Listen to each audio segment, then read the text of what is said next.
Então, bom dia a todos e todas, bom dia aos nossos convidados. Meu nome é Guaraci Maximiliano dos Santos, sou branco, estou grisalho, uso óculos com aro preto, estou trajando uma camisa branca e estou em uma sala com paredes de mesma cor.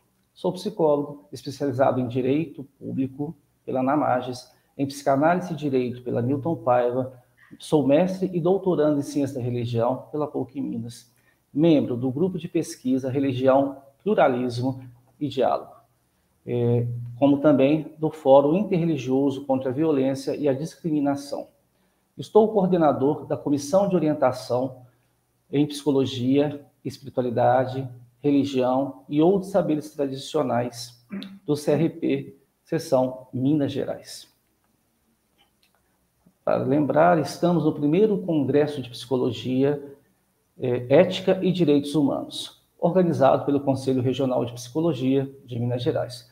Totalmente online, este evento, sob a perspectiva da promoção dessa disciplina. Pessoal, desculpa interromper, mas tivemos um probleminha aqui com a transmissão e não começou na plataforma. Se puder esperar só um minutinho, tá, que a gente começa de novo.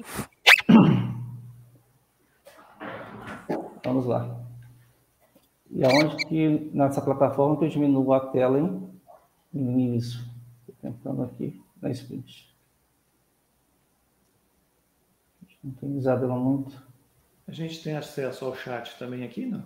Tem, tá aí na sua página, você está vendo? Lá ou não? Não? Não, eu estou vendo só, eu não sei onde que faz para entrar. Ah, entrar. Entrar. Você saiu, professor?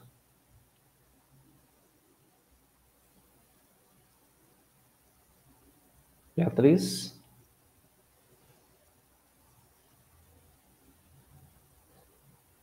Beatriz.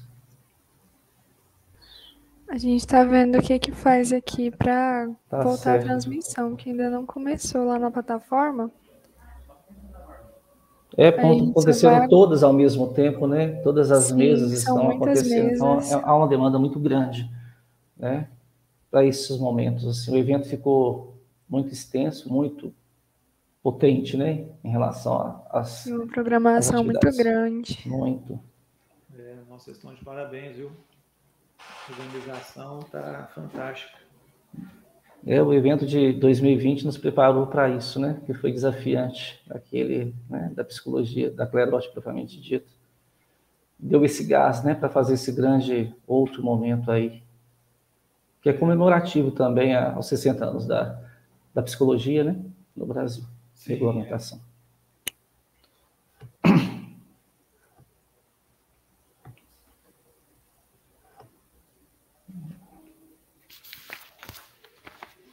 Vocês informaram? O pessoal está tendo acesso, Beatriz?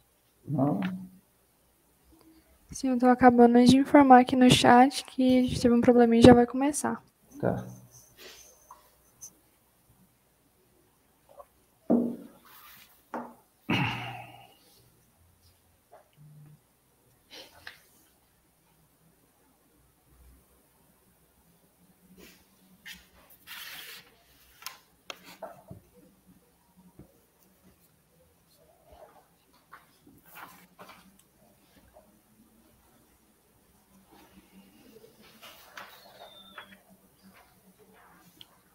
Se eu entendi bem, primeiro a gente só tem que se apresentar.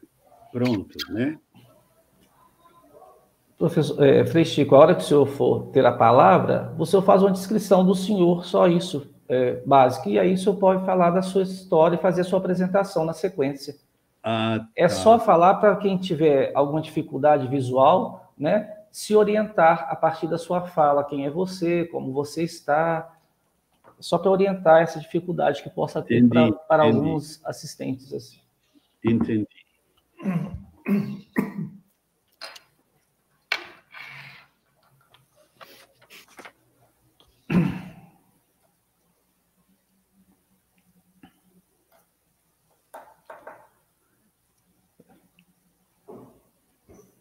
É quase que uma tradição dos eventos, né, do CRP, essa autoapresentação, porque ela fica, né, mais pessoal, a pessoa fica também mais à vontade para falar de si e situar aí os nossos ouvintes. Usamos isso mesmo. É igual todas e todos, né, meio redundante, mas no conselho usamos bem isso, né? Alguém que ouve acha até estranho, mas assim, é todas e todos mesmo, e todos algumas vezes, quem prefere, também como algo usual nas nossas dinâmicas. Uhum.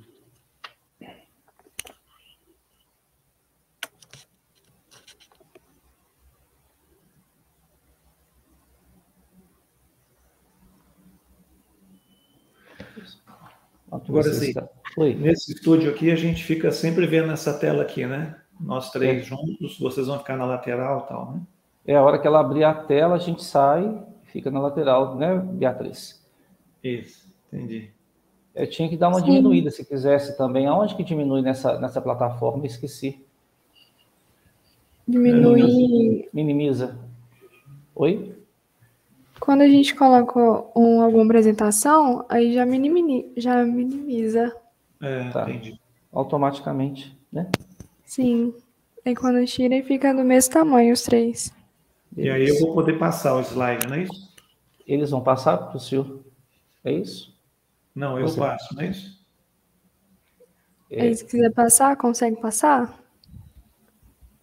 Você Aí você mesmo, sabe a professor? hora de passar. Não. Tá conseguindo passar?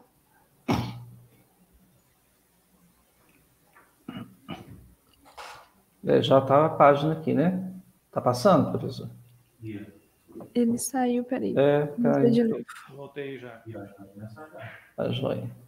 Como é que é então? Não tá, antes estava dando, agora não está dando para eu passar, não. Acho que foi quando o senhor caiu na reunião, aí tirou o slide. Esse aqui foi o que eu adicionei. Se o senhor quiser subir ele aqui de novo? Ah, tem que subir de novo? Tá, então vai agora. A gente já vai começar a transmitir aqui de novo. Aí aqui apareceu do senhor aqui.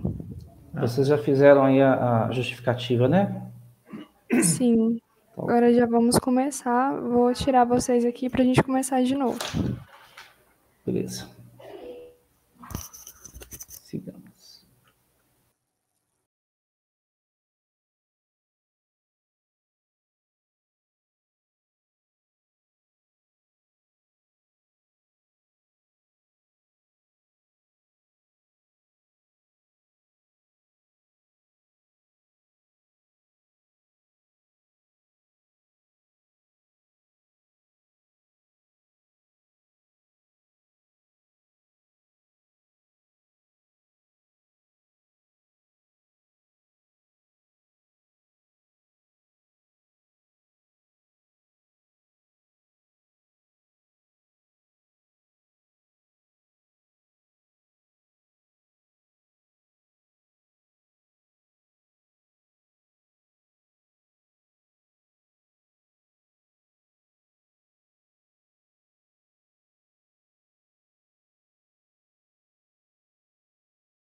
Bom dia a todos e todas.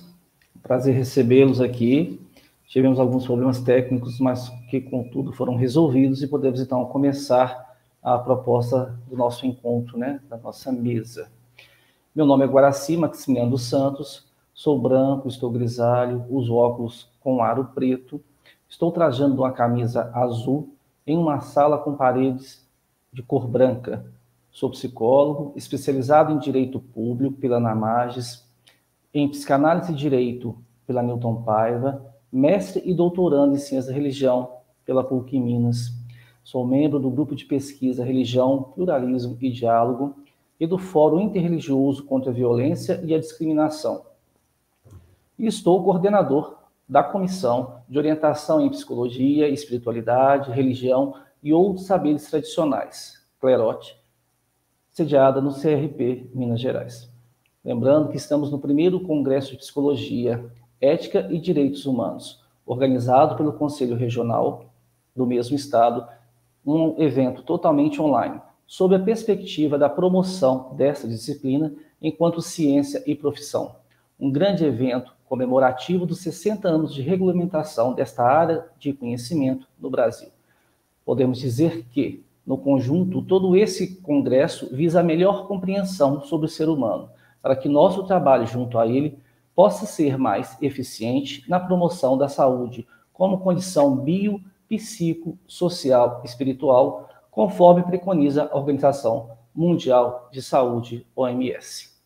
Podemos dizer que este momento, entre outras coisas, nos convoca à responsabilidade de pensarmos cada vez mais sobre as temáticas que tangenciam a psicologia de forma direta ou indireta, assim como os afazeres dela advindos, sejam eles organizacionais, clínicos ou sociais, entre outros, em nossa sociedade. Neste sentido, abrimos a nossa mesa, intitulada Espiritualidade e Religião na Contemporaneidade, porque a psicologia deve saber sobre isso. Bem, diante dessa indagação, primeiramente devemos nos ater ao fato, para que em seguida possamos pensar sobre a pertinência da psicologia se ocupar com este fenômeno. Para tanto, temos a honra de receber dois convidados que são, atualmente, grandes expoentes sobre o fenômeno anunciado, que, por meio de suas exposições, certamente contribuirão com as nossas reflexões. São eles o professor Panachevdes, doutor em Ciência da Religião, docente do Programa de Pós-Graduação em Ciência da Religião da PUC Minas. O professor pesquisa temas como pluralismo e diálogo interreligioso, fundamentalismo e integrismo religioso, tolerância e identidade religiosa, espiritualidade e sentido. O nosso outro convidado é o religioso Francisco Henriques Vanderpool, conhecidamente por Frei Chico, com 50 anos de pesquisas no Vale do Jequitinhonha, Brasil e Portugal.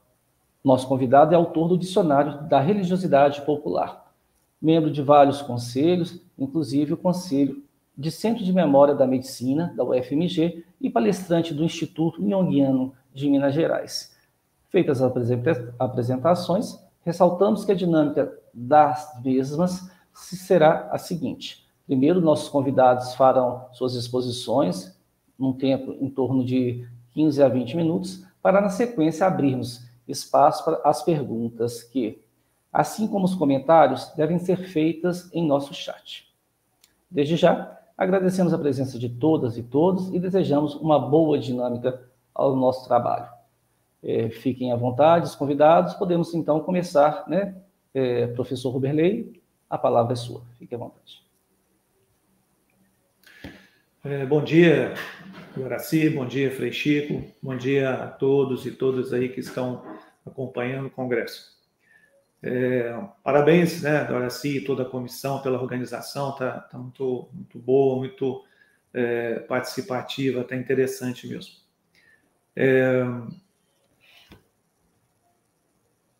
Gostaria de projetar os slides. Então, a proposta que a gente vai trabalhar aqui, como espiritualidade e religião na contemporaneidade, E, sobretudo, esse subtítulo, né, que acaba incomodando a gente. Por que a psicologia deve saber sobre isso, né? Então, como eu pensei aqui em trabalhar essa temática? Vou fazer uma introdução, onde eu vou também me apresentar, me descrever. Depois vou falar um pouco sobre o sentido de espiritualidade e a diferença, né, de espiritualidade para religiosidade. E, por fim, responder a pergunta, né? Como eu compreendo, né, essa pergunta aí, né? Por que a psicologia deve saber sobre espiritualidade? E a gente conclui. Então, eu sou um homem branco, os cabelos que eu ainda tenho são louros, tenho barba, estou com óculos preto, e ao fundo tem uma parede bege. Por que falar de espiritualidade? Então, essa é a nossa grande pergunta, né, que vai conduzir a nossa reflexão. Então, qual que é o sentido de espiritualidade? Trata-se, então, de um mergulho em nossa interioridade. A gente tem trabalhado, né, o ser humano como corpo, psíquico e espírito, né? O corpo dá para a gente essa dimensão de exterioridade. É a gente em contato com os outros, com o mundo, onde tudo acontece, é o biológico, né? A dimensão psíquica é a dimensão onde vai emergindo dentro desse corpo, desse humano, a dimensão de consciência, de liberdade, que vai se estruturando, né, ao longo da vida. E o espírito é a dimensão de profundidade, é o que contorna essa conversa toda, né? Todo o corpo humano, toda a psique humana. Não dá para separar, né? Isso é uma totalidade. Então, o espírito é a nossa dimensão de profundidade, é a releitura da corporeidade e da nossa dimensão psíquica, levando a uma integração pessoal e integração com os outros. Então, o que significa viver segundo o Espírito, né? Porque daí a gente vai desenvolver o que é ter uma espiritualidade. Então, viver segundo o Espírito é aprofundar no sentido da vida. É dizer constantemente sim à energia vital que nos habita. Portanto, dessa energia vital, a gente afirma, defende e promove a vida constantemente. Tanto a vida da gente, quanto do outro, como também do cosmos, né, do nosso planeta. Então, no fundo, né, essa dimensão de espiritualidade é quando a gente desenvolve dentro da gente uma capacidade de se relacionar sem discriminação, sem violência e cultivando, né, profundamente a nossa solidariedade, a nossa ternura. Ainda, né, falando desse sentido de espiritualidade, eu gosto de trabalhar a ideia de uma energia vital, que perpassa toda a pessoa, em todas as áreas, né? Então, a gente vai percebendo que espiritualidade é diferente de religião, é diferente de religiosidade. Daqui a pouco a gente vai falar disso. Então, espiritualidade é muito mais uma energia vital que emerge nesse dinamismo entre corpo e psique. Apesar que a gente está separando aqui mais por questão pedagógica, porque o humano acontece nessa totalidade, né?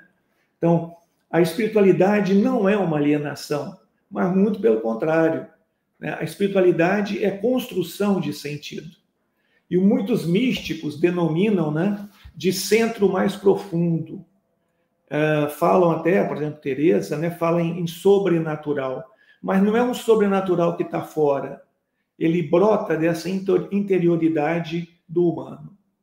É interessante, né, que os místicos, né, que essa contemplação desse mistério que emerge dessa profundidade, né, pode chegar à exterioridade, né, e à contemplação do grande, do transcendente, de um ser superior, né, que os místicos vão trabalhar nessa dimensão.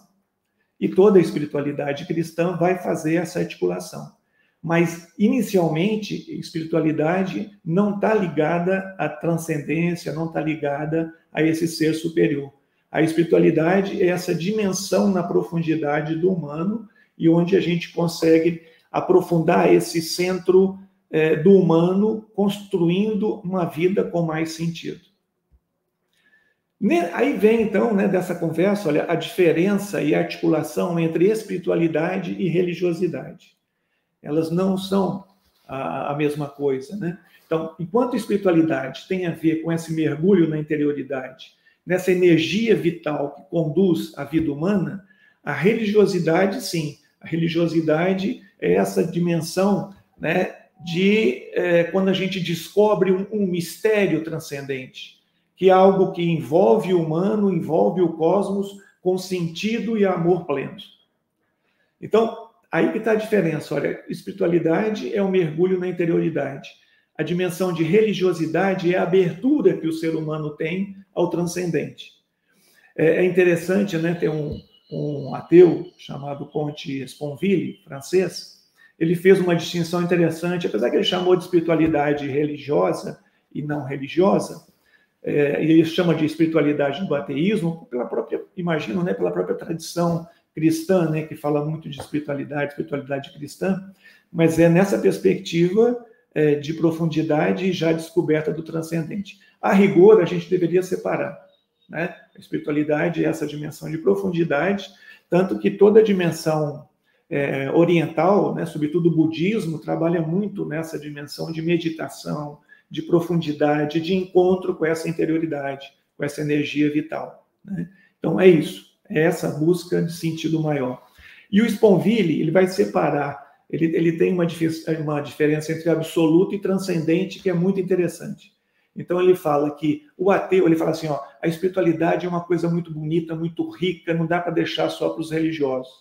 Então ele distingue e fala, olha, que é a experiência do mistério absoluto.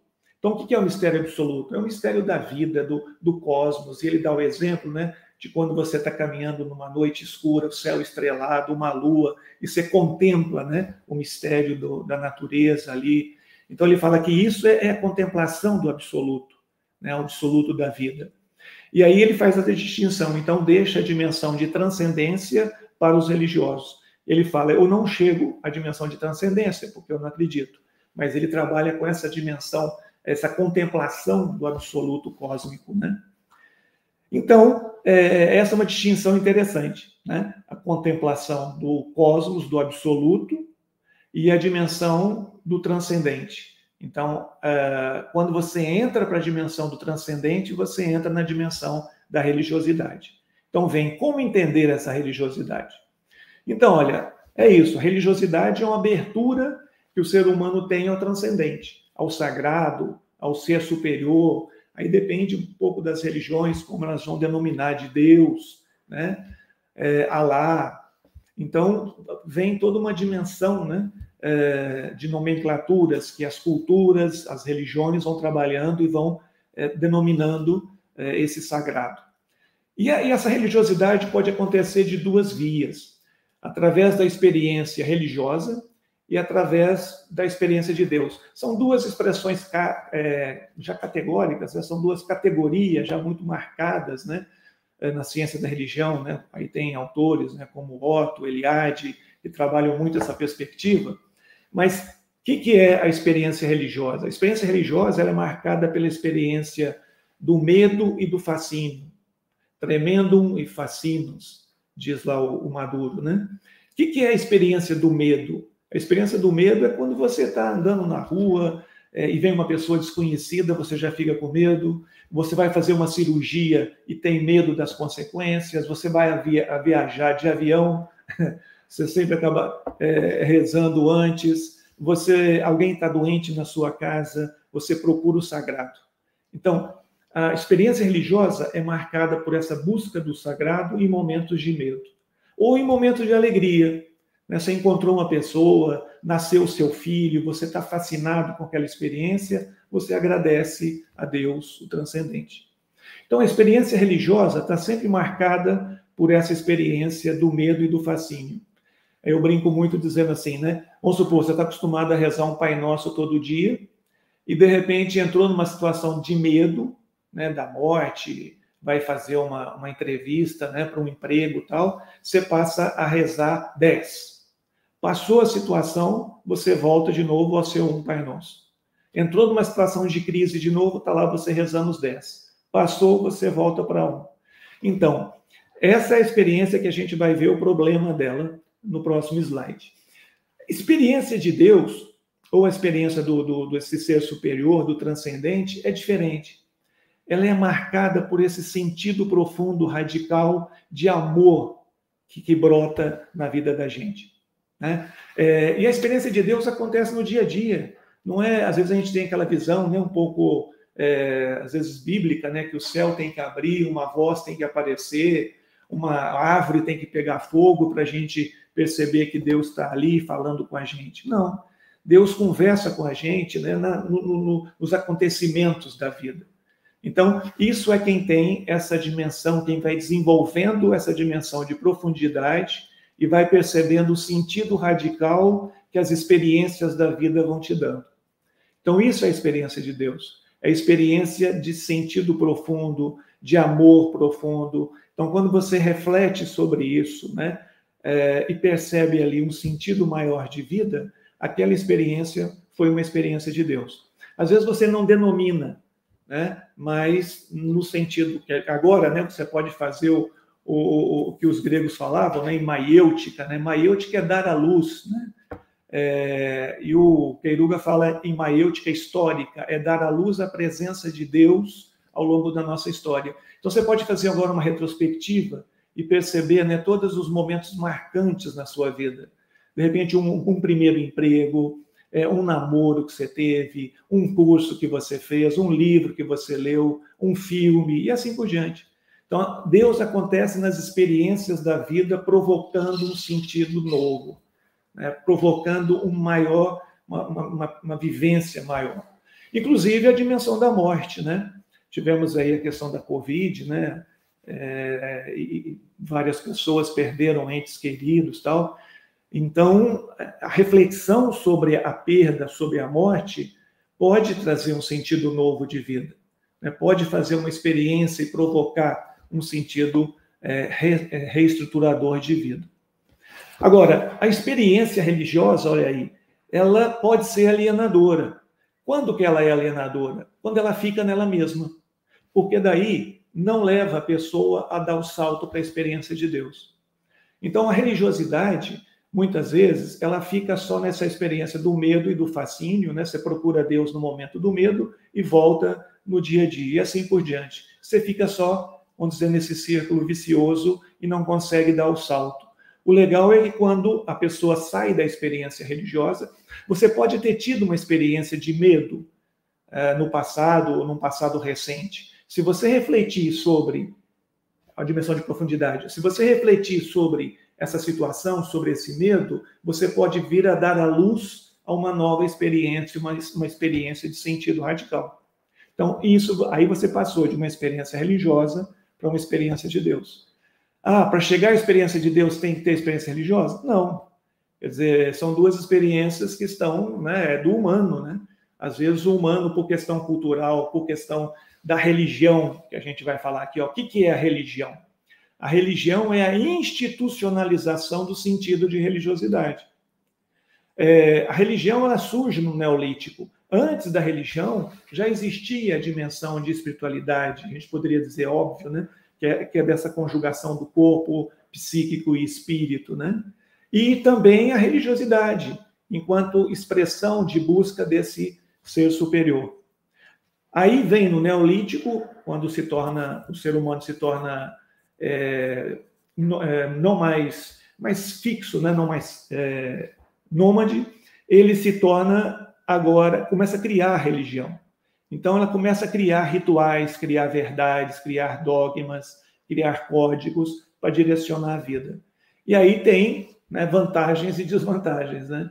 A religião, ela pode estimular cada vez mais a experiência de Deus, como ela pode minimizar essa experiência de Deus e pode provocar muito mais experiência religiosa, né? Muito mais o medo do inferno, o medo do Satanás, o medo do diabo, o medo... Fica no medo e não provoca uma libertação desse medo rumo a um sentido maior de vida. Aí a pergunta, por que a psicologia, então, deve saber sobre espiritualidade? Por quê? Porque cultivar a espiritualidade significa mergulhar nessa interioridade, né? Aprofundar cada vez mais o sentido da vida. Então, é desenvolver essa energia vital que todos nós temos dentro da gente. É o encontro, então, do eu consciente com o eu profundo. É diálogo de totalidades, poderíamos dizer, né? Interioridade e exterioridade dialogando em busca de um sentido maior.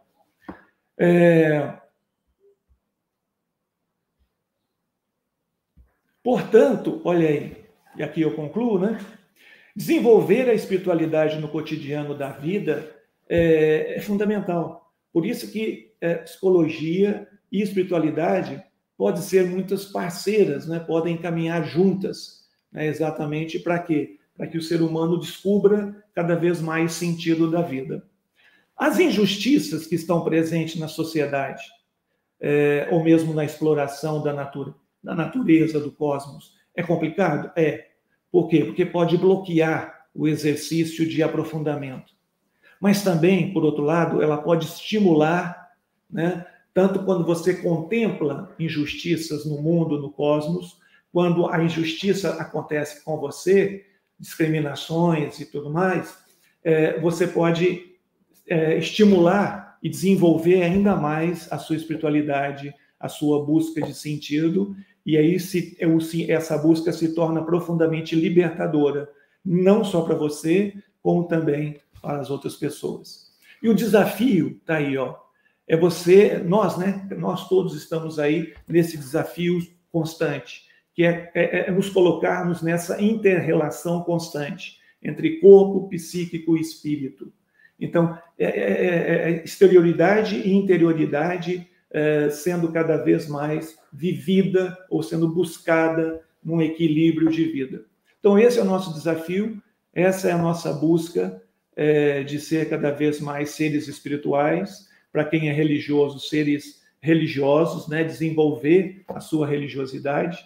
E aí, psicologia e espiritualidade, né, estão profundamente unidas em função de quê? Em função desse equilíbrio maior do ser humano em prol do seu sentido de vida, né? Tanto para ele quanto para as pessoas com que ele relaciona.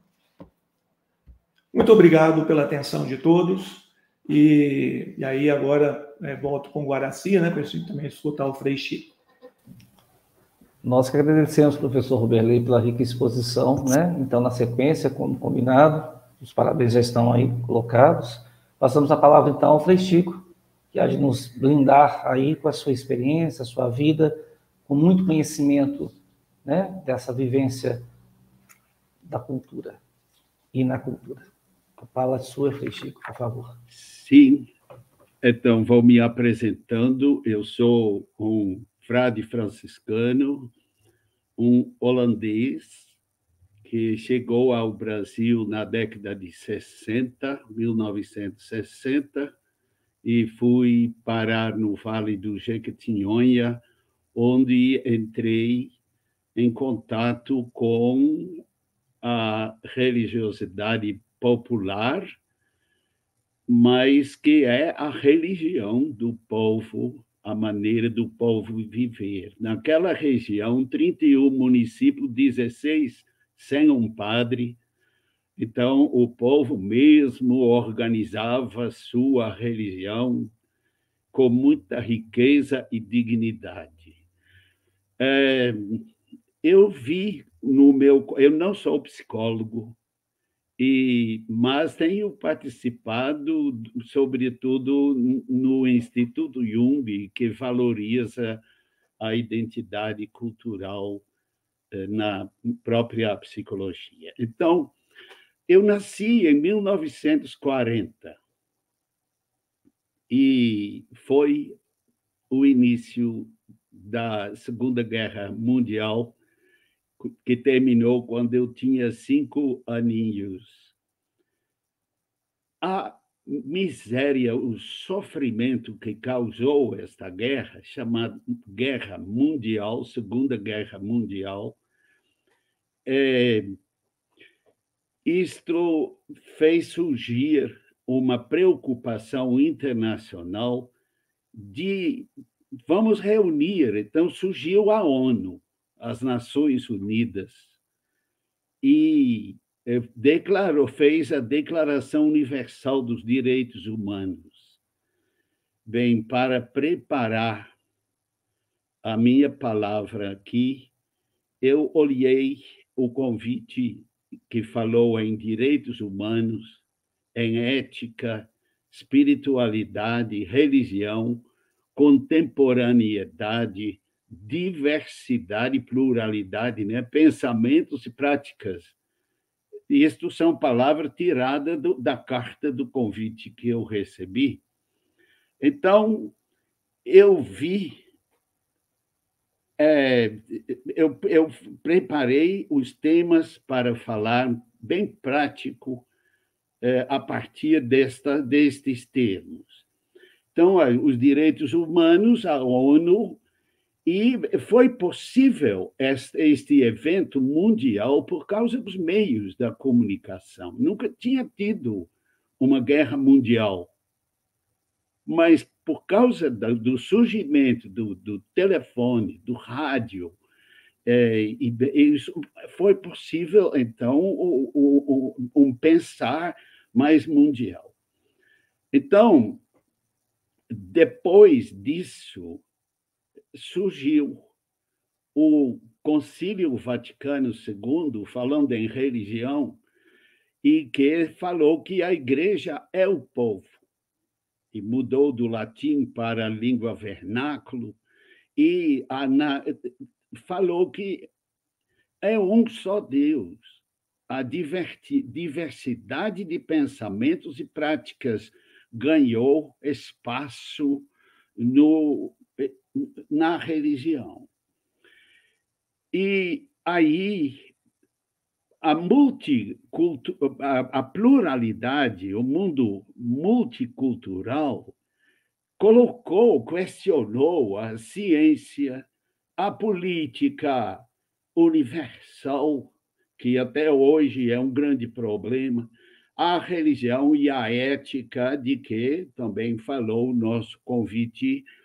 E aí eu fui confrontado, por exemplo, este mundo pluricultural na religiosidade popular, onde tem a religião dos índios, a religião afro, de origem afro, e na nossa cultura popular, sobretudo, a tradição oral dos portugueses que vieram para cá, na época a partir de 1500, não é? Então, aí eu comecei a pensar sobre a identidade. O que é a identidade? Então, a gente nota que começa na história, a história de cada povo, e que dá uma identidade cultural. E quando fala cultura, é que se fala em comunidade. Não é assim, o individual não é o forte. É claro que só tem comunidades quando tem indivíduos. Mas eu penso assim, a história faz surgir uma identidade. Cada povo tem sua identidade cultural, e a partir desta consciência do grupo que tem sua identidade, ele imagina seu futuro. Isto é muito importante, concretamente, quando o povo não tem a sua identidade cultural valorizada, reconhecida, noção própria da importância desta identidade. O futuro, se você não sabe o que você também não pode saber o que você quer ser. Então, há esta dimensão do futuro, como é que vai ser o mundo que vem, como é que vai ser a nossa vida no futuro. Isto, então, tem a ver com a religião, porque só existe religião se tiver um Deus vivo que se dá a conhecer. Ali é que está o começo de uma religião, a iniciativa é de Deus.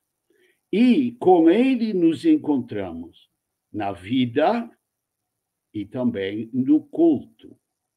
Para nosso povo, tudo é com Deus. O pobre diz, o pouco com Deus é muito, muito sem Deus é nada. Ele fala assim, vai com Deus, meu filho.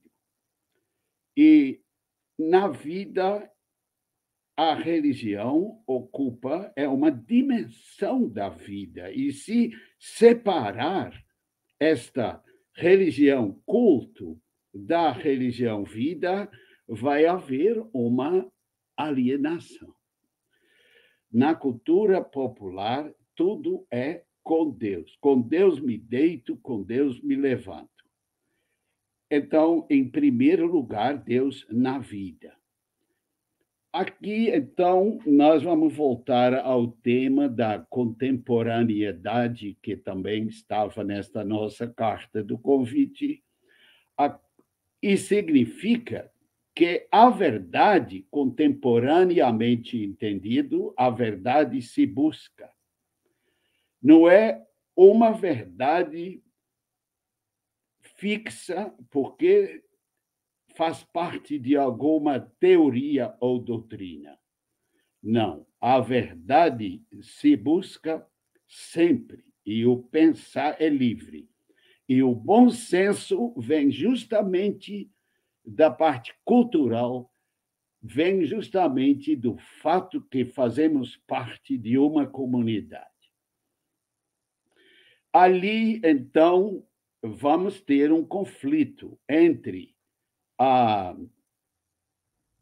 religião, instituição, e religião, encontro com Deus na vida, nas comunidades, que não, às vezes, têm a assistência da instituição, como foi no Vale do Jequitinhonha, ou mesmo porque poucos católicos frequentam a igreja. São poucos, são 20% no máximo. Então, ali entra a questão do valor das teorias e instituições. Olha, leis, dogmas são absolutamente necessários, e as instituições também. Mas elas podem mudar. A verdade se busca. Então, aí já é uma coisa, o conflito entre a fé do povo, a religião do povo e a instituição, as teorias, as teologias, também as leis. O que Deus quer desta vida nossa? Então, ali, eu queria mostrar como, na religiosidade popular, a gente tem a autonomia do povo. Isso já é individualizado quando, por exemplo, um vigário, um professor, entra na casa de uma benzedeira e pergunta o que é a espinhela caída. A benzedeira observa, ela procura entender se isto, para quem faz a pergunta, se isto é bobagem ou não. Se ela desconfia com a autonomia dela, que para a pessoa essas coisas são curiosidades que não têm assim tanta importância, ela, com a autonomia dela, ela não conta nada. É a dignidade da pessoa, a dignidade, a consciência do seu valor, do fraco. Então, aqui eu tenho, por exemplo, vou concretamente dar um exemplo. A dona Domingas Gomes dos Santos é uma mulher pobre, analfabeta, e que, na situação do Vale do Jequitinhonha, onde surgiu o cultivo do eucalipto, surgiu a questão da terra. Como é que esta terra agora é deles e planta? Aí ela diz assim, a terra, o pobre não tem. Os grandes dizem que compraram. Agora, de quem comprou, não sei. Na mão de Deus não foi, porque Deus vendeu. Deus não vendeu, ele deu para nós todos comer. Ainda vai ter o tempo que Deus vai perguntar aos ricos na mão de quem eles comprou. Aí você vê um exemplo de uma autonomia, de uma dignidade de uma pessoa que, de repente, diz o que pensa. E essas condições para o pessoal mostrar sua religião ou para mostrar o que pensa, esta condição nós temos de criar quando vamos falar com a pessoa pobre ou com uma pessoa que tem outra forma de religião, seja afro, seja indígena, seja que a nossa não é superior. É Deus que se dá a conhecer a todos os povos. Então, existe um conhecimento de Deus que tem que ser respeitado da parte do pobre. Agora, é muito interessante, ao lado da autonomia, tem esta consciência da dignidade. Eu encontrei, hospedando-me numa destas celebrações no interior da paróquia, no município de Itinga, e eu estava numa comunidade onde eu ia uma vez por ano. E eu fazia lá, sem batizar, 12 casamentos, tinha celebração, porque não tinha padres, mas eu estava hospedado, dormi lá, na casa de uma pessoa pobre. Agora, ele mesmo disse, eu não sou pobre. Pobre é o diabo que ficou sem a graça de Deus. Eu sou fraco. Olha, naqueles dias eu tive tanto trabalho para fazer que eu não percebia, não tive tempo de refletir um pouco sobre esta resposta.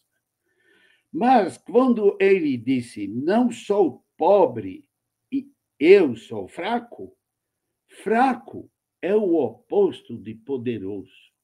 O homem não quer ser um coitado. Ele tem esta dignidade, ele tem consciência da causa desta situação em que ele vive. Isto é grandeza, isto é dignidade, isto é autonomia.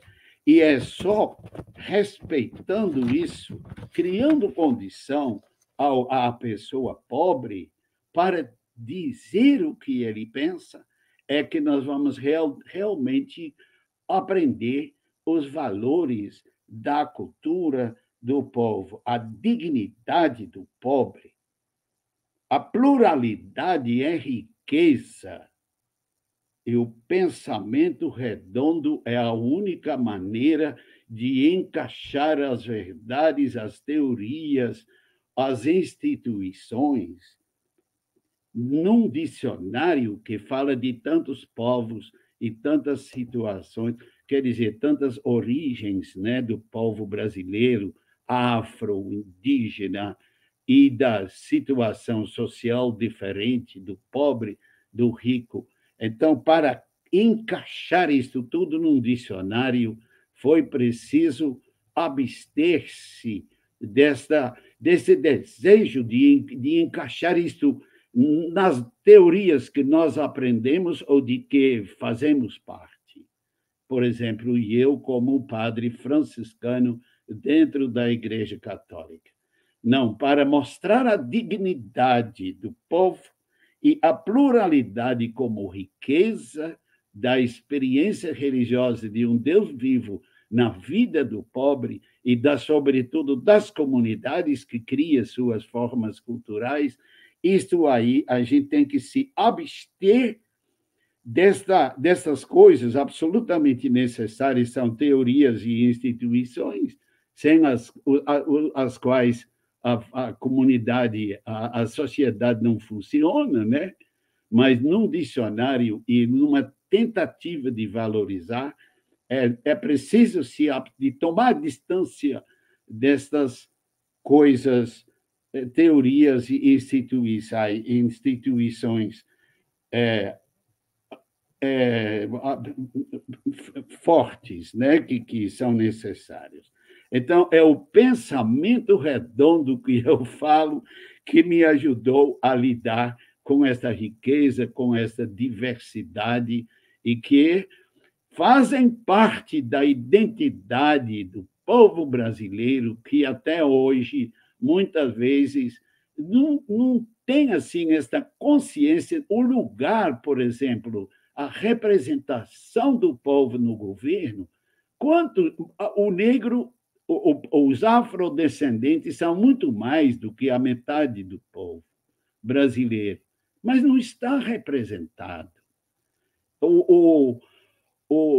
A presença da mulher. Então, nós estamos lidando aqui, não é com teorias, mas estamos lidando com uma caminhada de um povo que tem uma rica cultura, que tem uma grande criatividade, que tem uma experiência própria de Deus na vida do pobre ou na sua história. Olha, vamos então terminar primeiro a história, historicizar a cultura do povo com toda a pluralidade. Depois surge uma identidade cultural e só com isso tem o futuro.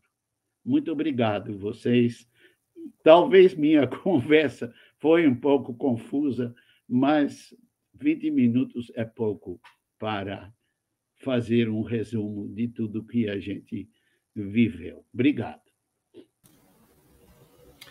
Então, Frei Chico, nós aqui agradecemos aí a sua rica exposição e certamente nos abriu e provocou também, né, alguns questionamentos, e posso dizer que ela cabe muito bem para esta mesa e veio a complementar tudo aquilo que o nosso colega e professor Roberley trouxe numa outra perspectiva mais teórica, mas que também muito bem orientado na fala e na proposição a que ele se dispôs. Nós temos aqui muitas questões, né? E a gente não vai conseguir responder a todas. Então, selecionando algumas aqui, eu acho que a gente pode abrir espaço para este momento do diálogo, né? E responder a estas perguntas. Teremos, então, aqui a primeira, né?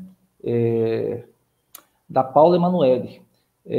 A Paula pergunta o que é exatamente transcendência. Eu acho que os dois, né, convidados podem responder a partir das suas perspectivas. Fiquem à vontade. Vai você primeiro, Roberley. Então, vai. Até que acho que a Paula Emanuele até comentou respondendo, né? Ela falou ali, não, é a Leila que respondeu, eu acho, né? A Paula perguntou, a Leila respondeu. Eu vou nessa direção também, né? A ideia da transcendência, do ir além, né? Como ela estava falando. A ideia da transamazônica, né? Que passa e vai além e tal. Nessa perspectiva teológica, é essa relação com o transcendente, ele contrapõe transcendência com imanência. Então, a gente tem uma ligação com esse ser superior, com o sagrado. Aí as religiões denominam de forma diferenciada, né? No cristianismo, de maneira geral, se fala em Deus, né? Frei. Antigamente se falava muito em sobrenatural, não é? A transcendência é tipo uma dimensão que, quando você tem a religião como instituição e identifica a religião com a instituição, essa transcendência fica problemática.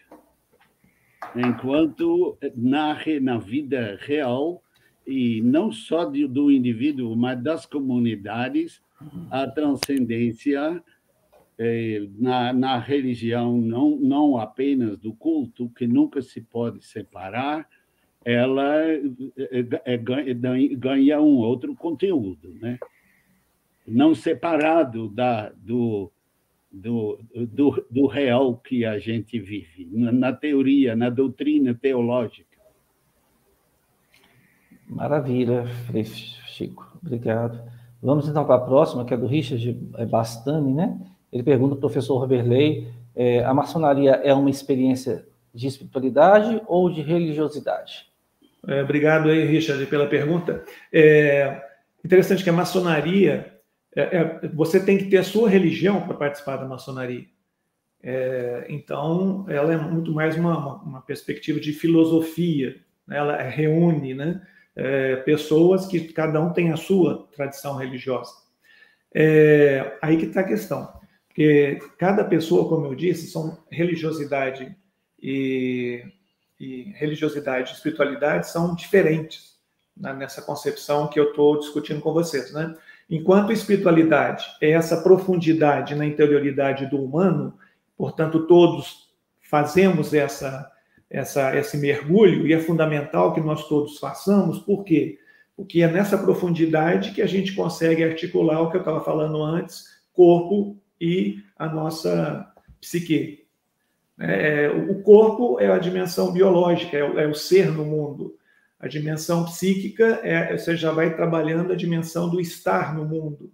E aí você vai tomando consciência e da sua liberdade também.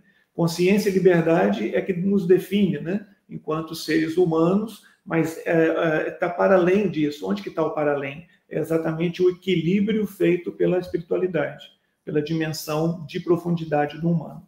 Então, todos teríamos, né, que desenvolver essa dimensão. Como também todos temos a dimensão da religiosidade. Naquela visão que eu falei do Conte, né, que ele faz uma distinção interessante entre absoluto e transcendente. Eu acho que dá para a gente perceber bem, né? Ou seja, um ateu, ele fala, eu tenho espiritualidade, na realidade seria religiosidade, nessa distinção que a gente está falando, né? Eu tenho religiosidade por quê? Porque eu contemplo esse absoluto que está aí, esse mistério absoluto. Maravilha. Um religioso, para além da contemplação desse mistério absoluto, ele chega no transcendente, nesse ser superior. Então, dentro da maçonaria, as pessoas podem ter, além de desenvolver a espiritualidade e a religiosidade, elas podem ter a sua religião. Não sei se ficou claro aí, Richard. Eu acredito que sim, né? Vou responder por ele, de alguma maneira. Então, muito boa a explanação, professor. Seguindo, então, né, a nossa proposta de interagir com as perguntas, nós temos, então, o Daniel Ferreira, que faz, de alguma forma, uma provocação e, na lógica, né, dele, ele faz uma pergunta. Abre aspas. A religião é comparável a uma neurose da infância. Uma frase de Freud, né, que acho que é conhecida por todos nós. Segunda frase de Freud. Qual a opinião de vocês, ou a opinião dos docentes? O quer começar, Frei Chico? Senão... Eu não saberia tão assim essa expressão do Freud, né? Freud.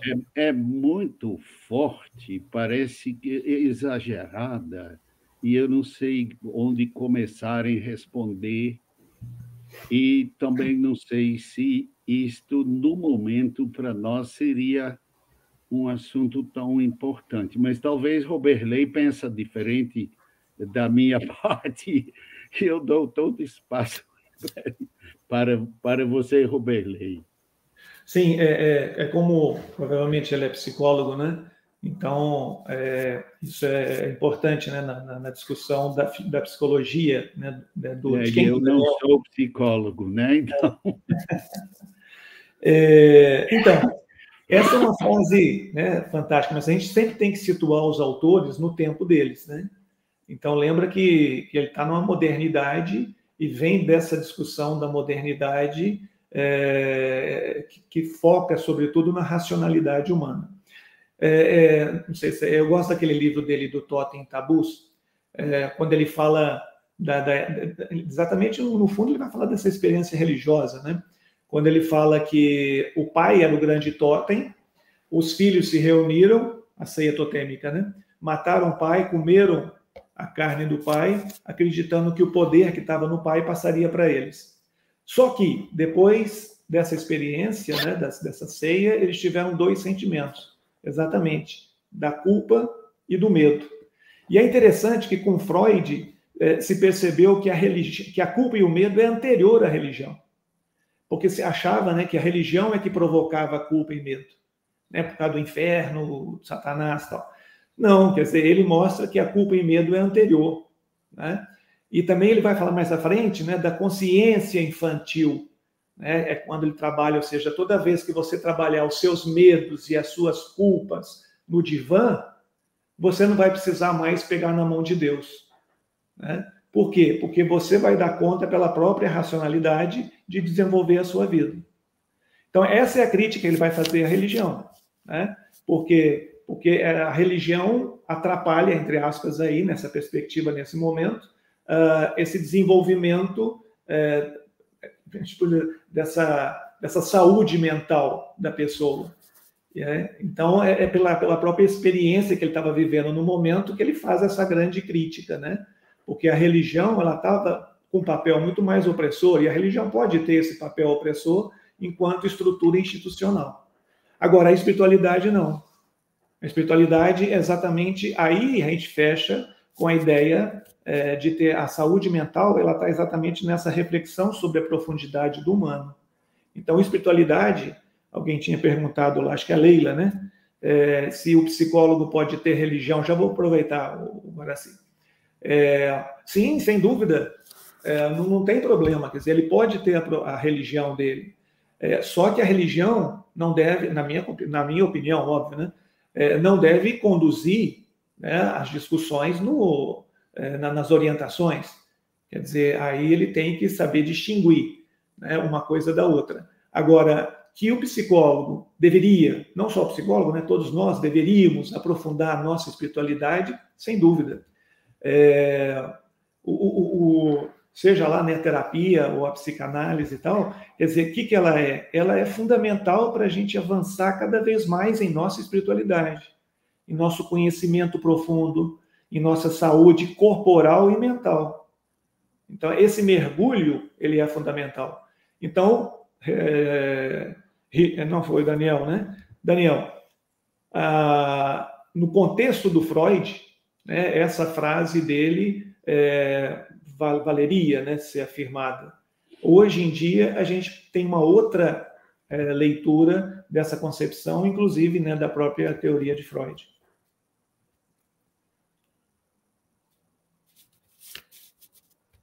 Eu gostaria de, a partir daquilo que eu falei antes, né, e eu não sou psicólogo e também não sou... Eu tentei aprender do povo, né? Então, aprender dele o que vamos fazer com as coisas que não cabem em nossas teorias. O povo não tem uma teoria pronta. Quando ele é confrontado com um problema, ele fala assim: eu morei no assunto, eu pus aquilo no sentido, e aí não é a solução do problema, é pelo bom senso do grupo, da cultura, é que se caminha. Essas explicações, assim, digamos, a partir das ciências, elas são, de certa maneira, são difíceis de usar quando se querem explicar a cultura do povo. Nas comunidades, o bom senso dá objetividade às decisões e às atitudes. É diferente.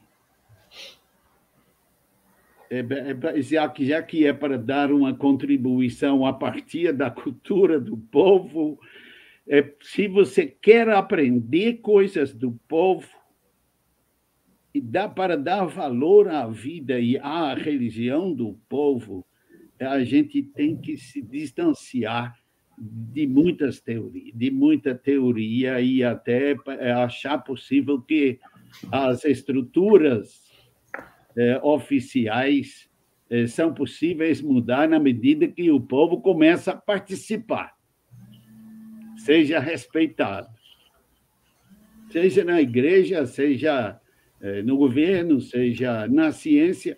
Existe uma tendência hoje, e eu posso falar porque eu fui convidado em muitas faculdades diferentes, seja de psicologia, de medicina, de biologia, de direito, de curso de letras, e a gente pergunta por que eles convidam alguém para falar da religiosidade ou da cultura popular. Parece, há uma grande vontade de levar a sério na universidade o saber do povo. Isto existe, isto é real, eu posso contar, porque já são dezenas de universidades, faculdades que já me convidaram para falar sobre isso. Não é um choque, é uma outra maneira de se perceber a realidade. E nas comunidades, procurar soluções, e é isso. Acho que é uma contribuição útil nesse congresso de psicologia. Maravilha, professor. Frei Chico. Na sequência, então, nós temos aqui a Poliana, né, que os cumprimenta e diz o seguinte: eu fico pensando, quando a psicologia invalida a religião ou a doutrina teológica, ela não está criando uma religião ou doutrinação própria? É uma pergunta. E na sequência ela traz uma segunda, né, pergunta: não deve existir um limite entre a ciência, o que a ciência prova e o que a teoria para estabelecer os limites da psicologia? Bem, acho que essa pergunta aí da parte da psicologia, até você agora se poderia responder aí para a gente, né? A primeira parte, eu fico pensando, né, ela estava dizendo aí, quando a psicologia critica a religião, ou uma doutrina teológica tal, ela está criando uma religião? Olha, eu acho que não, acho que toda a ciência, né, há um diálogo profundo entre as ciências, né, e deve existir esse diálogo, né, e crítica sempre é pró e contra, né, crítica não é só o negativo, né, então quando a gente critica alguma coisa, a gente tem que pesar o que é negativo, mas o que tem de positivo, de vantagens naquela forma de estabelecer. Então, num diálogo entre religião e psicologia, quer dizer, uma crítica entre essas duas experiências, um vai, né, valorizar o que tem de positivo no outro e vai criticar o negativo. Para quê? Para que ambas as experiências avancem cada vez mais. E o que é avançar nesse caso? É ajudar que o ser humano se torne mais feliz. Dizia lá Aristóteles, né? Para que o ser humano vive na cidade, na polis, ele dizia. Para quê? Para ser feliz. Quer dizer, o nosso sentido último é a felicidade. E às vezes a gente atrapalha pra caramba, né? A gente atrapalha isso. Mas por que atrapalha? Aí vem, né? Vocês conhecem, né, como psicólogos muito mais que eu, essa resposta, né? A gente acaba nos atrapalhando. Mas qual que é a busca de todos nós? De mergulharmos no sentido e, com esse sentido, termos uma felicidade. Aí eu lembro daquela discussão, né, que eu já fiz com o Guaraci, entre toda a tradição né, mais nós ocidental, né, do Buber, né, da relação eu-tu, com uma outra experiência com a filosofia Banto, né, do Ubuntu, que é a questão do nós, né? Então, quando a gente fica no eu e tu, essa experiência na África trabalha muito o eu e o nós. Quer dizer, o nós, ele é feito o eu é feito na relação com o nós, né? Agora, a gente está muito acostumado na relação eu-tu. Eu acho que a gente pode articular essas duas experiências, né? Quer dizer, o eu, ele se constrói na relação com ele mesmo, mas com o nós. E, óbvio, com o cosmos, né? Com a contemplação desse absoluto. E para os religiosos, que chegam até o transcendente. Né? Você tem mais um minutinho? Eu queria falar da articulação entre as falas do Frei Chico e a minha. É interessante, quer dizer, eu estou trabalhando aqui muito mais, né, os aspectos teóricos, né, de como que a espiritualidade, religiosidade, e o Frei Chico está mostrando como que isso acontece na prática, né, na experiência dele, como que a religiosidade é viva, tá na vida do povo, que provoca, né, cada vez mais vida. Mesmo na pobreza, as pessoas conseguem construir sentido, né, as pessoas conseguem ter, né, uma felicidade. Então, é isso que ele está mostrando, ou seja, a espiritualidade não é para ricos, a espiritualidade é para todo mundo, né? A construção do sentido é para todo mundo. E aí que está o grande, entre aspas, né, serviço, que eu diria, da psicologia, né? Ajudar as pessoas a mergulharem nesse sentido para quê? Para que se tornem mais felizes. Acho que seria um pouco essa a minha concepção aí. Oi. Pode falar, Chico. Eu posso participar?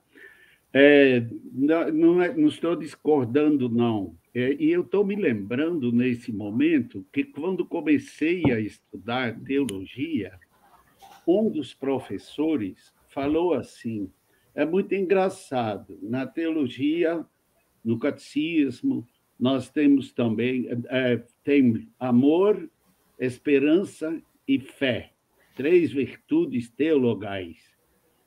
E muito se fala do amor na teologia, muito se fala da fé e pouco se fala da esperança.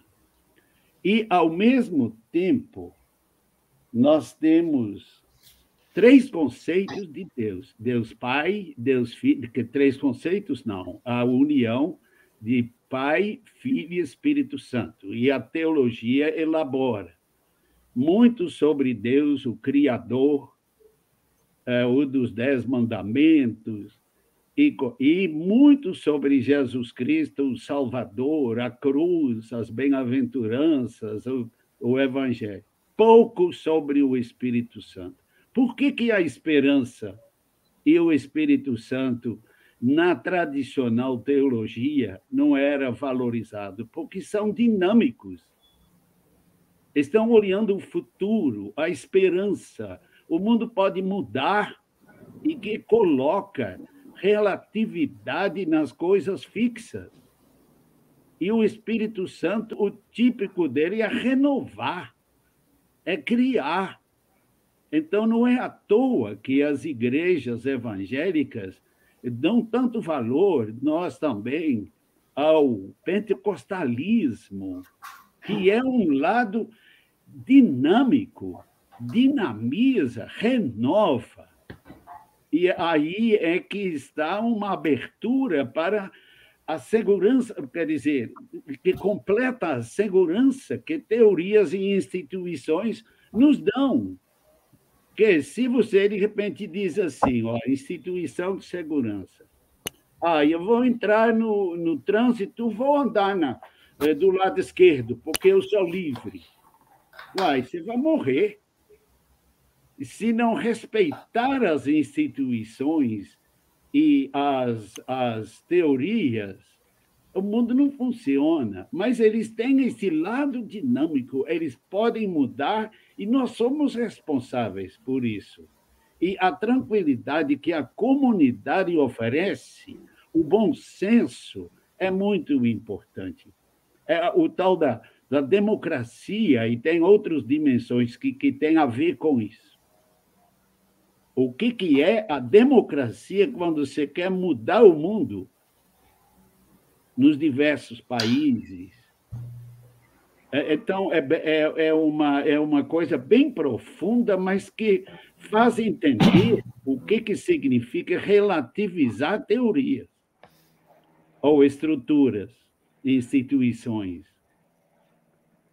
Que tem que ter responsabilidade. Eu sou católico, não sou nenhum católico, não sou nenhum padre frustrado, enquanto 40 anos não fui vigário em uma paróquia. Eu não. Não sinto frustrado, porque eu preciso da instituição. Eu preciso da teologia. Mas eles não são o fim. A verdade se busca. É isso que me faz querer aprender do povo. Né? Que tenho a confiança daquilo que a comunidade acha do bom senso. Eles têm a sua história. É muito interessante que os portugueses, quando invadiram o Brasil, eles chegaram à conclusão que os índios não conhecem Deus. Não conhecem lei e não conhecem rei, mas não conhecem Deus. E é muito engraçado, porque para o índio, o mundo inteiro é sagrado. A natureza é sagrada e ele faz parte disso. Ele faz parte, não quer dizer que não existe a dimensão religiosa. É uma outra maneira de pensar, e que se você vai viajar no mundo, vai achar muitas outras maneiras de pensar que é relativo. Antigamente, eu que sou holandês, eu conhecia tudo como criança, e quando era outro povo, aquilo era doido, porque não era a minha maneira de entender. E isso, pelos meios de comunicação, começou a mudar, né? Mas nós temos de ter essa responsabilidade diante das instituições e teorias, e sem elas não pode viver, mas também ter a responsabilidade de ver quando é que tem que mudar. É por isso que eu falei no começo, o Brasil é ex-colônia, como muitos outros países, mas não adquiriu uma identidade mestiça. Né? Quem conta a história do Brasil são as escolas de samba no Rio de Janeiro este ano. Isso que é a história do povo. Não é? E isso na igreja também, a verdadeira religião não está na instituição, mas sem instituição não funciona. Maravilha, Frei Chico. Muito bom. Nós estamos aqui com o horário avançando e temos muitas questões. Acho que a gente pode passar até por elas, mas de forma mais sucinta, para não deixar os nossos colegas aí, né, a derivas, se assim posso falar. Quero voltar, então, na questão lá que o professor me delegou, né, está respondendo de alguma forma, Poliana. Sim, Poliana, há de existir um limite, né, e ele existe, na verdade. Mas nós podemos entender que o limite seja excludente ou aniquilador do outro, né? O limite pauta-se no respeito, né, entre saberes e formas de construir saber, epistemologias diferentes, né, e que cada qual responda pelo seu campo de atuação, de domínio e de conhecimento. A psicologia tem buscado esse respeito e essa posição ética em relação a outros saberes existentes aí no mundo que a tangenciam, como eu falei lá no começo, né? Seguindo, então, a Lília nos traz uma questão, fala do Frei Chico, na verdade, né, que está muito clara a fala dele, mas a Regina Ferreira. Como os senhores analisam a questão do preconceito das crenças e espiritualidade, como se a psicologia, como ciência, pudesse ou tivesse de ser neutra? Não sei se eu li direito, né, mas vocês podem aí pensar. Eu acho que não existe neutralidade, né? A gente sabe que o não posicionamento é posicionamento. Então, não é que eu acho que a pergunta, né, se eu entendi bem, pode ser que haja um preconceito, né, das religiões ou das pessoas quererem delegar a forma do psicólogo trabalhar, né? Que o psicólogo, então, como uma pergunta anterior, né, não pode ter religião, ele tem que ser, entre aspas, neutro para poder escutar muito bem, para poder falar de um lugar neutro, de um vácuo. Só que isso não existe, né? Todo humano é humano, todo mundo carrega a sua cultura com você. Agora, como profissional, a pessoa tem que saber escutar, né? Quer dizer, o profissional, né, o psicólogo tem que saber escutar o outro a partir do lugar, né, do outro, desde onde ele está falando, né? Então, eu vejo isso aí, quer dizer, não é que seja neutro, a questão é usar, né, a qualidade de profissional e escutar a pessoa a partir de onde ela está falando. Um pouco essa é a minha ideia. Maravilha, professor. Chico, quer falar alguma coisa a respeito? Esta questão de busca de certeza, de firmeza, ela é real. A gente precisa de uma identidade que vem da história de cada povo e coisa. Mas é interessante o que o povo diz: palmatória quebra dedo, chicote deixa vergão, cacetete quebra costela, mas não quebra opinião. E tem uma outra, o batuque aqui é de rasta espora. Quem não tem dinheiro não conta a história. Maravilha, então, são a busca, são a consciência de que divide a humanidade, o que é realmente essencial. Quer dizer, eu sou católico porque, se eu me distanciar da igreja, não sei mais o que eu sou. Eu faço parte dessa comunidade, mas existem outras que a gente nem por isso tem que condenar. Não é? Deus se revela e cada povo, nas comunidades, cria o encontro com o Deus vivo no culto e a consciência de que tudo é religioso na vida. Não pode separar culto e a vida. O Deus vivo perde o sentido. Maravilha, Frei Chico. Eu acho que vamos avançar. Eu estou preocupado com o horário dos convidados aí, né? Nós apuramos bastante, mas está tão instigante esse lugar, esse momento, ele é tão desafiador para a nossa comissão, para a Clerote, que a gente fica aqui, né, afoito para que possamos escutar a todos, na verdade. Vou seguindo aqui bem precisamente, né? Como combater, a Maria Aparecida pergunta, como combater a influência negativa da religião na subjetividade do sujeito? Algumas pessoas utilizam a religião como forma de poder e de controle dos corpos e das mentes das pessoas. O que fazer? Bom, as perguntas estão realmente fantásticas, né? São muito boas, a gente passaria aqui um bom tempo conversando. Mas de forma mais rápida para responder, eu diria que é complicado, viu, Maria Aparecida? Porque que a influência negativa da religião, às vezes, vem do funcionário religioso, do líder religioso, e a pessoa está repetindo aquilo.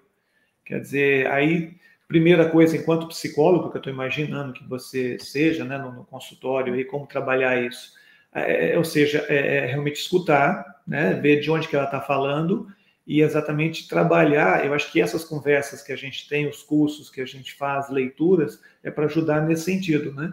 Aprender a escutar a pessoa e mostrar que isso pode ser algo profundamente alienador. E aí ajudar a pessoa a descobrir, né, uma dimensão libertadora da espiritualidade. Onde que está a dimensão libertadora? Está exatamente na perspectiva do sentido, né?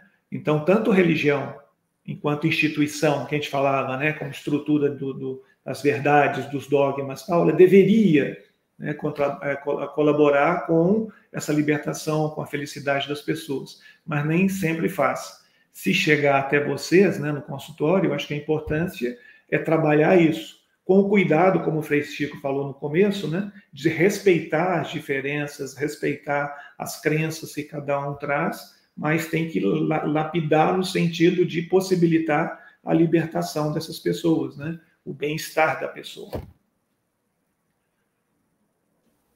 Frei Chico, quer pronunciar a respeito? Sem eliminar nunca a diversidade. Deus se revela a um povo no deserto como sendo a fonte.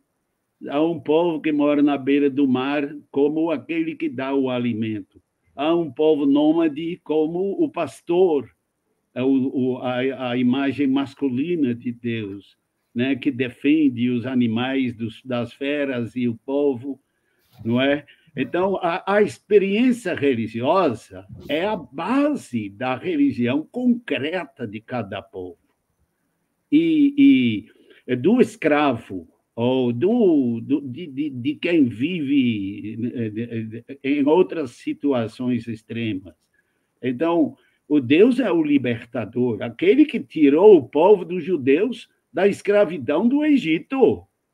E essa é a maior festa do cristianismo e dos judeus, a Páscoa. Não se pode separar a história da imagem concreta que se cria de Deus em cada povo, a diversidade e a riqueza. Maravilha, Frei Chico. Dando continuidade, então, Ailton Domingues, né, nos coloca, continuando, como trabalhar com as pessoas que criam uma pseudodependência psicológica e perdem até sua própria identidade. Isso quando essa interferência chega a destruir relações. Como trabalhar com isso?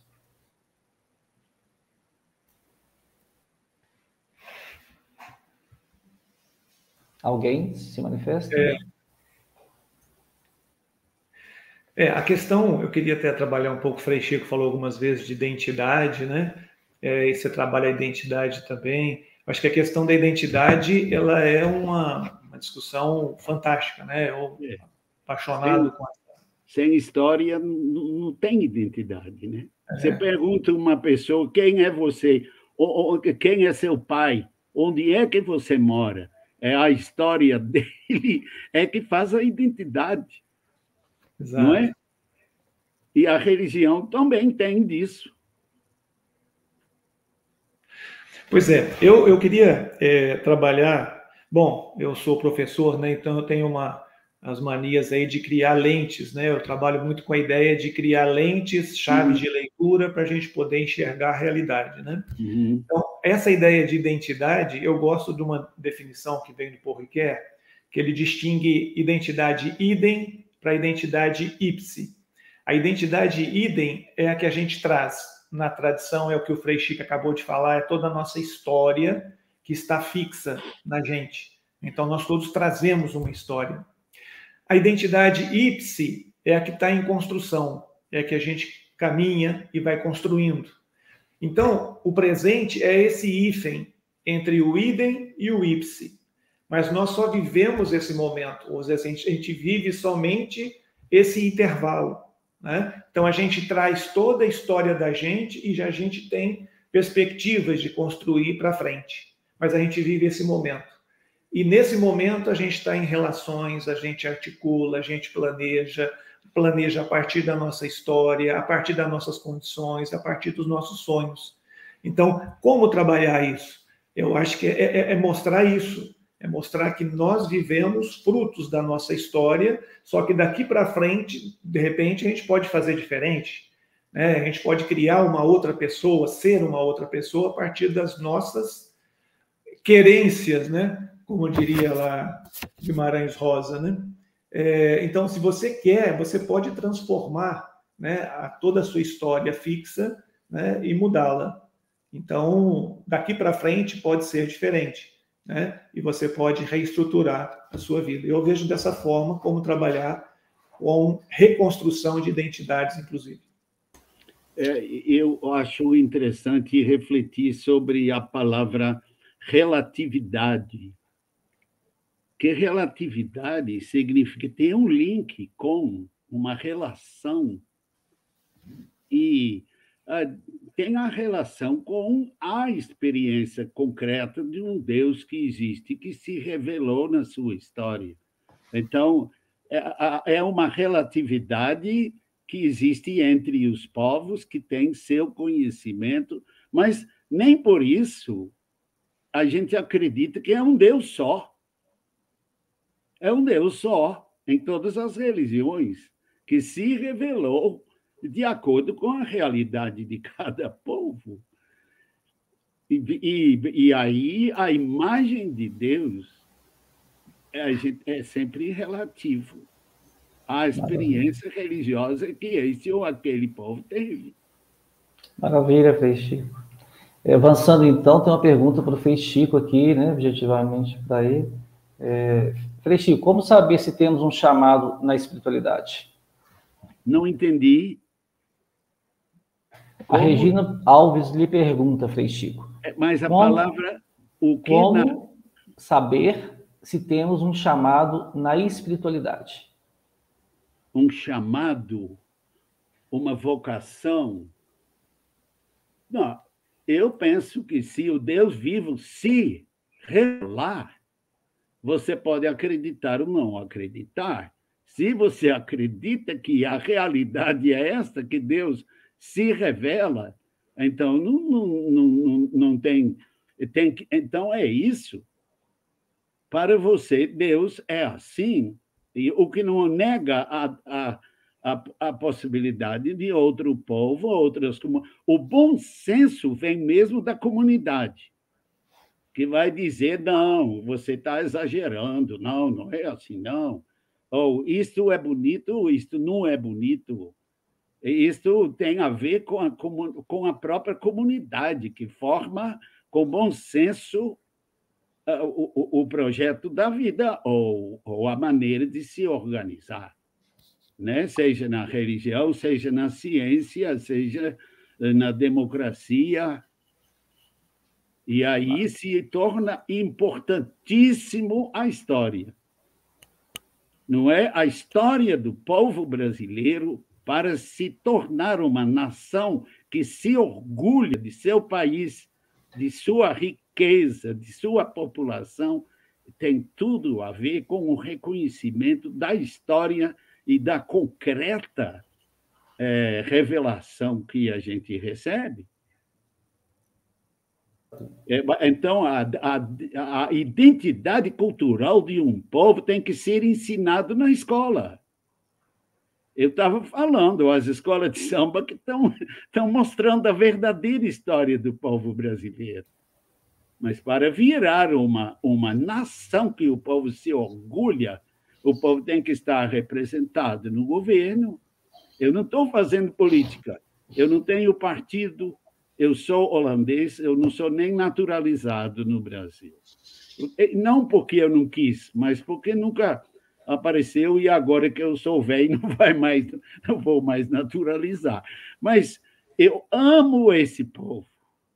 Deu sentido à minha vida. Eu quero morrer aqui. Eu não volto para a Holanda.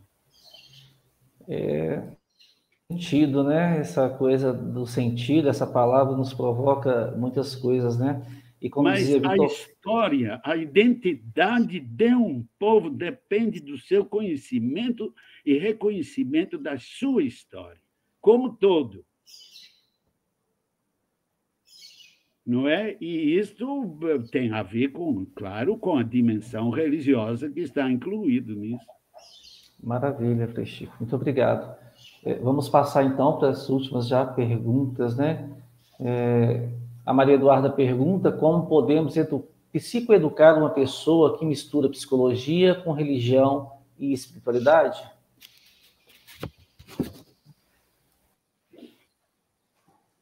Como educar, né? Eu acho que a primeira coisa é a pessoa ter clareza, né? Quer dizer, você tem que ter clareza desses três termos, dessas três experiências, né? Se você tem essa clareza, você consegue aí entrar na experiência da pessoa e tentar, né, com ela mostrar a distinção entre uma coisa e outra. Porque na vida, como a gente estava falando, tudo está realmente misturado, né? Agora, pedagogicamente, a gente separa para poder analisar, para poder trabalhar e para poder avançar como pessoa humana. Mas corpo, psíquico e espírito se encontram o tempo todo, né? Cosmos, a gente está o tempo todo em conjunto. Então, prestar atenção no que é específico da psicologia, o que é específico da religião e o que é específico da espiritualidade. E aí, sim, aprendendo essa especificidade, você consegue, né, ajudar a pessoa a avançar. Maravilha, professor. Frei Chico, quer se pronunciar a respeito? De alguma forma? Achei muito claro, não. Ok. Então, Edmilson, Frei Chico, Edmilson Gonçalves pergunta, né? Se o psicólogo é contrário ao aborto, é possível exercer a profissão com isenção? pergunta, então, para o senhor.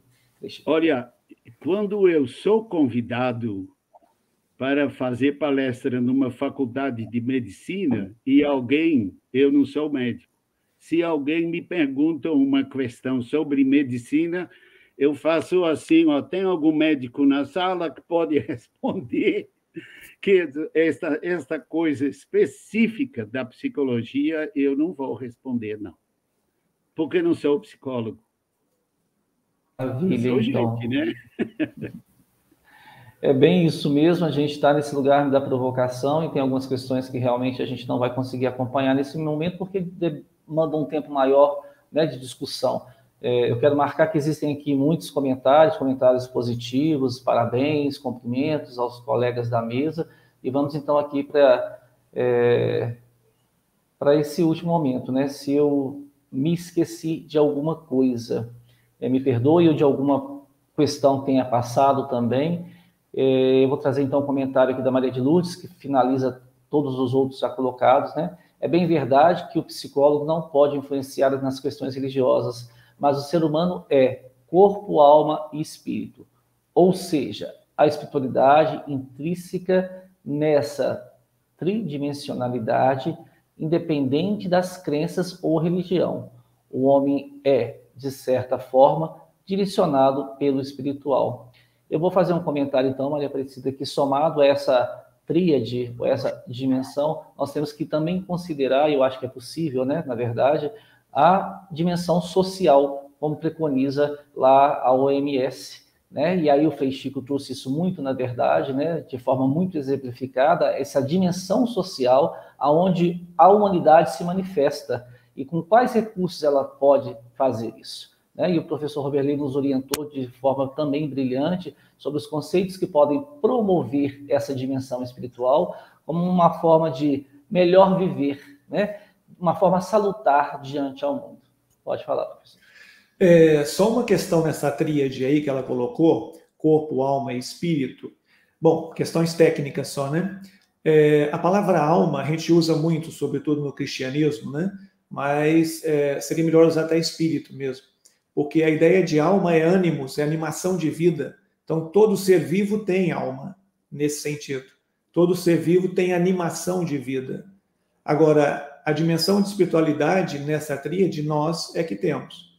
Né? Então, por isso que é melhor falar corpo, psíquico e espírito, né? Porque o psíquico, bom, não sei se você está trabalhando com essa ideia, né, de psique, né? Você está pensando nessa dimensão aí, né, sim, né? Porque aí o psique é essa articulação do ser no mundo e do estar no mundo, né? A gente sai do nível de somente ter um corpo, mas de trabalhar a consciência desse corpo, dessa liberdade no espaço social, como o Guaraci acabou de falar, né?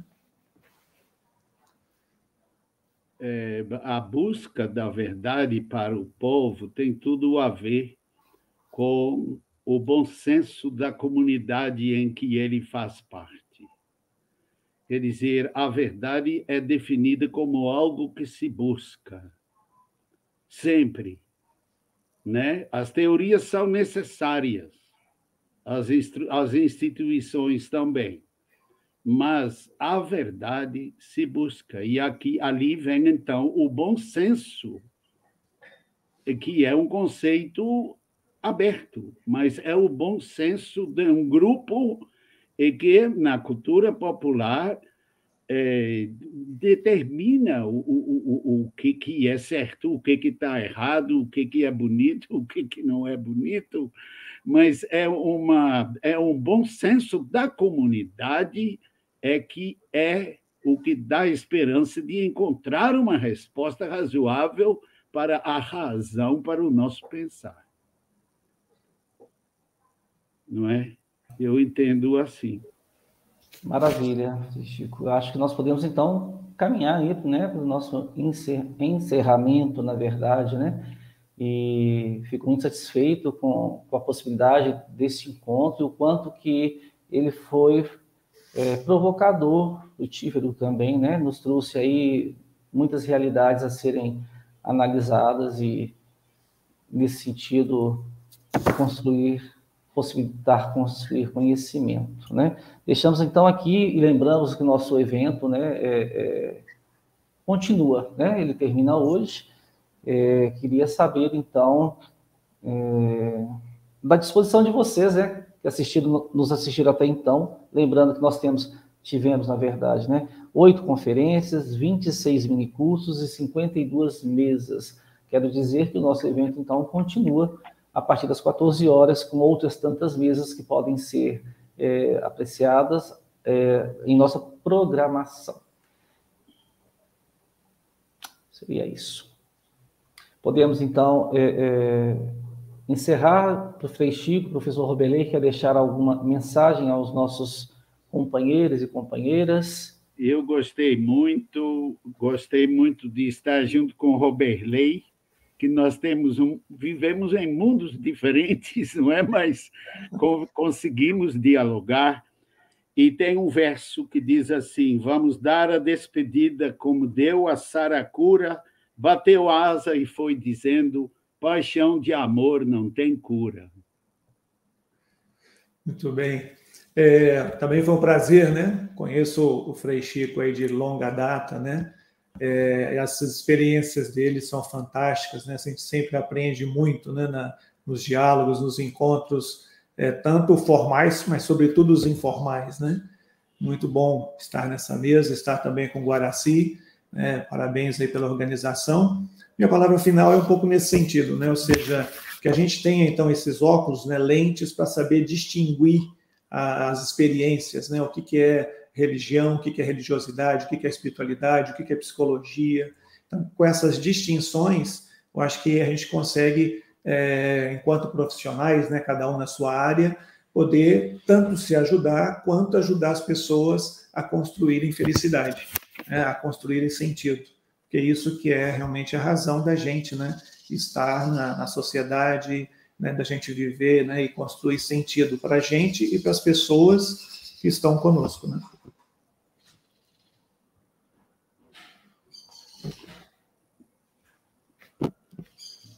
Você está no mudo, Guaraci.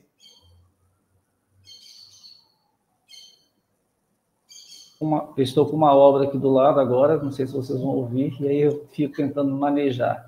Né? Queria agradecer, Frei Chico, professor Roberley, pela disponibilidade, atenção e o carinho com que trabalharam conosco, né, nessa mesa provocativa. O tema é muito instigante, a psicologia, principalmente nesse momento de tanta intolerância religiosa, né?